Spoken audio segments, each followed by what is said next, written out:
How's it going, everyone? So today I wanted to continue on from where we left off.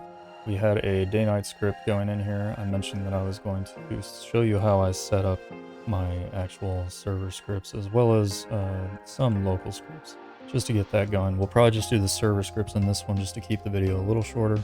And then on the next video, I'll go over how to do like a motion blur script, which would be a local script, and we'll place that in our local script service. So we'll go ahead and show you how this gets going. Let's get started.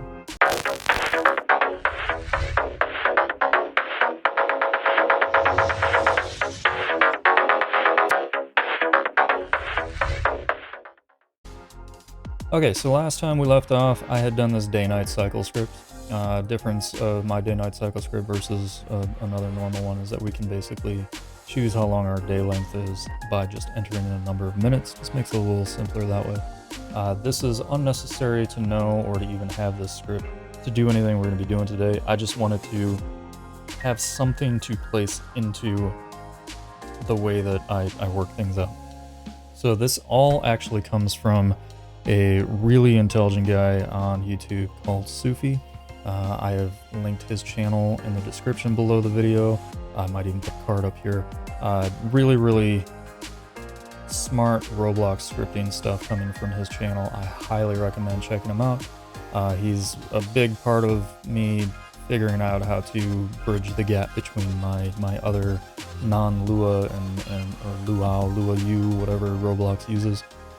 Basically my non-Roblox scripting knowledge and all of my actual coding knowledge that I do have with Python, C++, and whatnot. So in this case, we're going to be using one of his methods, but I'm going to take it a lot of steps further, and all the videos I'll be doing from now on will essentially be borrowing off of that. Whereas his video on how he sets it up is pretty much just that, how it sets it up. He goes over a description of essentially why you do it and all that, but for the most part, he doesn't really get into like specifics on continuing to use it. In fact, all of his other videos I've noticed don't really even use that method. So I find that a little interesting. We're not going to do that though. We're going to go ahead and set things up and continue to use them as I build upon whatever we're building here. So in this case, we've got a regular script, our DayNightCycle. This is living in the server script service. One thing I like to do is I actually like to have a folder inside my server script service called scripts. And then I also typically have a folder for player data, a folder for classes. You know, just organizing things is really nice. So in this case though, I'm not actually going to be putting this script in there. I'm going to be creating a module script. So a module script, if you don't know, is a table essentially that can hold values and functions that can be accessed by other scripts. This is really useful for a lot of different things. I'm not really going to break down the specifics of module scripts in this video. Again, this is going to be more of a relatively more advanced tutorial as opposed to the basics of scripting. Again, if you are interested in wanting me to go over basics of scripting or programming in general, let me know and I can definitely come out with some stuff for that. So what I'm going to do is I'm going to actually go ahead and copy this name because I'm going to rename both that and the module in here as DayNightCycle because we're going to be moving things over. So the general way that we're going to end up doing this is we're still going to have our services and our variables all within this module script, so nothing's changed there, right? So we'll go ahead and paste those in. However, instead of just calling this repeat until false in our DayNightCycle, we can't really do that because this won't run. Module script is returning the table of DayNightCycle. All of these things exist inside of the table called DayNightCycle, which is this module script. So we couldn't directly make something happen in here. It's not actually going to work. So we do need to call this from another script. So this needs to be a function. And what I'm going to do is, in this case, I'm going to call this an initiate function. So I'll go ahead and go call this DayNightCycle.initiate. So this is the name of the function, and we're just going to make that a function. It has no parameters, no arguments. And we're going to go ahead and paste that repeat until false in there for us. So what this is doing is this is now creating a function that if we require this module, this DayNightCycle module, we can have access to any functions or values within, as long as they are set up this way, which in this case is going to be the initiate function. To show you how that would work, I'll go ahead and do it from here. So instead of having all this, I can say, let's do local, and I'm going to call it day-night. We'll do it this way. Day-night, and we will require, so anytime you have a module script that you want to access things from, you have to require the module script. So in this case, we're going to go game, get service, hit the right things, get service, we're going to get the server script service. The module script itself is located in the scripts folder. And then we're going to get the specific module script. As you can see on the right there, it shows module script as the day-night-cycle.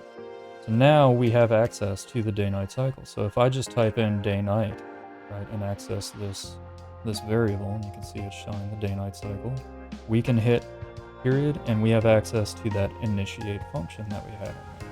So now if I were to run the game, I have this set to 2 minutes still, we are actually still going to get our day-night-cycle to run exactly the way that it would, right?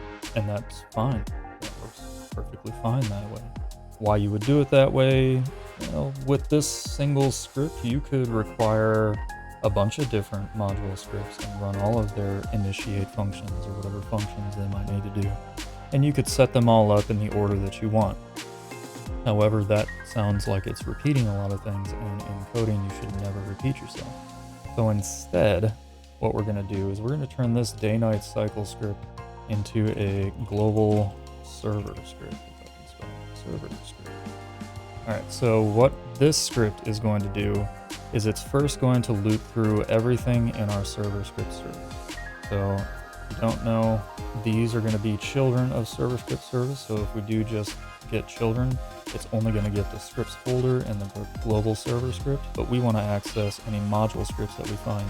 And if we have multiple folders containing multiple module scripts, we want to make sure we look through all of those in case they all have some sort of initiate or an initialize function, which we'll go over as well. So in this case, to do that, we want to instead say for I, and we're going to look for every instance, right? So everything we look for, everything in the game is technically an instance. So we're going to do instance, and we want this to be in an ordered list. So we're going to do an I pairs, and we're going to do game, and we're going to get service, and we are going to do the server script service, right? So this is very similar to what I just did with the require, except in this case, we're going to get, not get children, but every descendant, right? And you can actually think of this just like a family tree.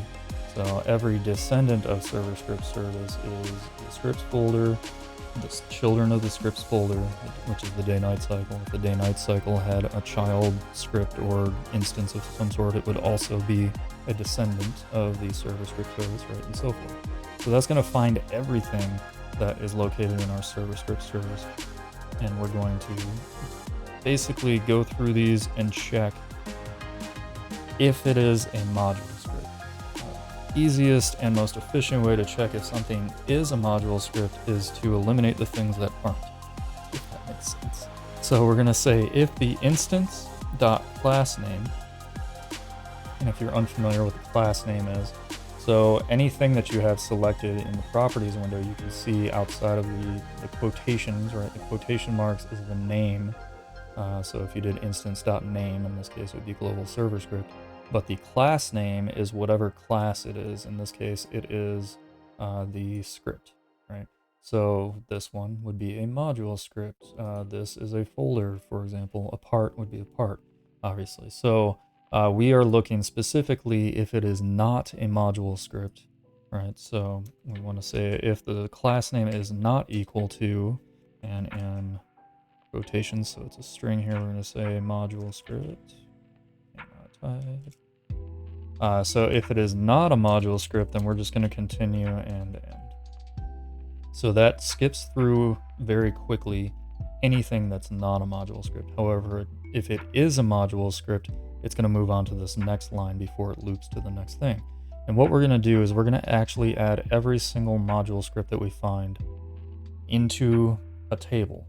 We're not going to create a table though, we're going to use a table that already exists, which is going to be the global table. All right, so a global table, quite simply, is just a table that's shared between all scripts of the same context level. So every script, in this case within the server script service, would end up having access to anything in this global table, which is really nice. So we're going to access that by doing underscore and a capital G, and you'll even see that changes colors there for us because it knows what that is. Now, where we want to insert that in the global table, well, that's what we're going to name. So we're going to use essentially a key value pair. All right, so key value pair is a dictionary, if you're unfamiliar with that. Essentially, we access things by default would be the first key would be 1, right? The second key would be 2, and so forth. But you can also name those keys and have them be very specific, which is really what we want to do. In this case, we want to take whatever the instance that we found, lowercase since it's our variable. We want to take whatever instance we find, right, which in this case would be our DayNightCycle module script. And we want to take the name of that script, which again, if we look up here in the quotations, DayNightCycle is the name of the script, or even in the properties, you can see .name would be DayNightCycle. So we want to use that name as our key. So every module script we have is going to have a very specific key because it's all should have its own unique name. So in this case, what we're going to do is we're going to require, so this is just like we did before, except all we have to do here is the instance, right? Whatever instance we find, again, is going to be a module script because we just checked, right? So we only care about module scripts, right? So quite simple there. And then we are just setting the global table to include each module script. And that is how we can essentially go through and require each one. So if I wanted to access any module script within another module script, for example, all I would actually have to do is do underscore G, right? And then I can say dot, in this case we could do DayNightCycle, right? Now it's not going to auto-populate necessarily, but I could then say g.DayNightCycle dot initiate, right? And that's going to call this same function, just like it would otherwise. Call it as a function. So that's how you can utilize the global table in order to access things. It's not really anything we're going to be going over specifically here. We do want to use this global table full of all these required module scripts to go through and actually initialize and initiate things. So we'll start with initiate. So we're going to say for key and value, right? So we're using key value pairs for every key, for every value that we find in pairs. And we are looking through the global table. We are going to do. And now we want to kind of do the same thing. We want to eliminate anything that is not a table, because module scripts always have to return a table. In some cases, you could literally just do, instead of doing it like this, you could actually say capitalize return, and then just put end of this here like so, and this would also, or this should also work as well. So we want to make sure that specifically whatever value we find is a table. And we can do that by checking if the type of, which is a function here, and we just feed in the value, right? So whatever value we find, we want to check if the type of that value is not equal to table, and that has to be lowercase.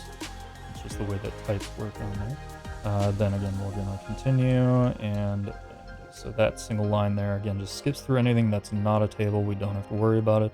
The next thing we also want to skip through is any module scripts that don't have an initiate function, Because we'll have module scripts, just like normal module scripts that you would have in a game, that aren't going to have this initiate function. The only reason this has an initiate function is because when we start the game, we want this to run, right? We want this to run and keep running.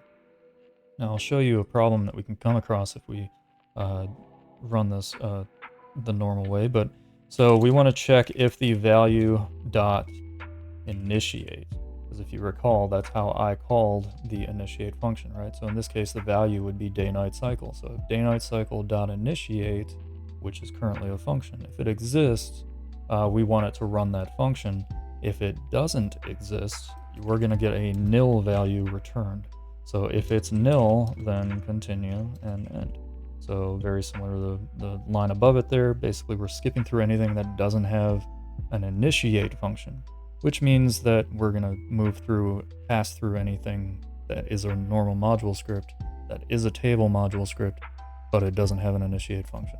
If it does have an initiate function, quite simply, we just call that initiate function, right? And it is a function, so it has to have parentheses. So we should be able to run this and actually see it in action. And sure enough, our DayNightCycle is working.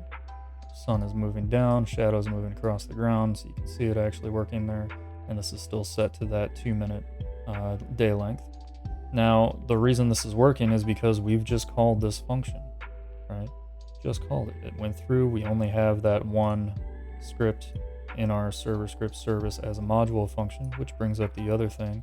If we don't have any other regular scripts, this is the first and only script that will run, which guarantees that the order that you want things to run in will run based on these values. So if you need something to run or load up a bunch of different information before another script ends up, in this case, initiating, you would end up using pretty much the same thing as this, except it's going to be an initialize. So this would be initialize. So initialize, right? And what that would do is, again, if we needed to set up any sort of variables or access anything from one script into another before that other script is loaded up, it can cause some issues. So you can solve that by quite simply calling whatever you need in an initialize function, similar to how we have this initialate here. We can do DayNightCycle dot initialize, right? And then make that a function. And we can do DayNightCycle. Let me do this. Let's go ahead and make a little debug line here. We're going to say DayNightCycle initialize.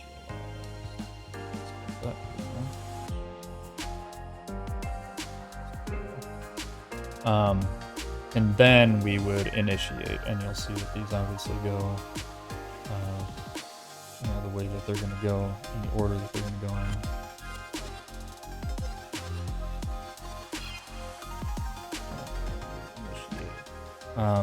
I like to have these little debugs in here in case I run across any issues where I can't tell if something is trying to run before another thing and it's causing a problem that way. But you'll see now if I run down here in my output, I have DayNightCycle initialized, then DayNightCycle initiated. If I had another script or multiple scripts that all had different initialized, they would all run the initialized functions before the initiated function runs on any of those scripts as well. That's because we are calling it first in the global server script, and then they're being called through the initiate function. So this seems to work all right. Here's where I was saying that we can get a little bit of an issue. We don't actually need an initialize function on this, so we can move that. And if it's not finding an initialized function, it's going to skip right over this script, so it doesn't matter. But we do want to have them set up in that order. So now if I wanted to go in and do a little debug here as well, and we did print, and in this case we print the key and then the value, So this would end up printing. This would end up printing our table, right? So whatever functions are within there, whatever functions we'd find in our module script. And if I do that same sort of thing here, in fact, the same exact line,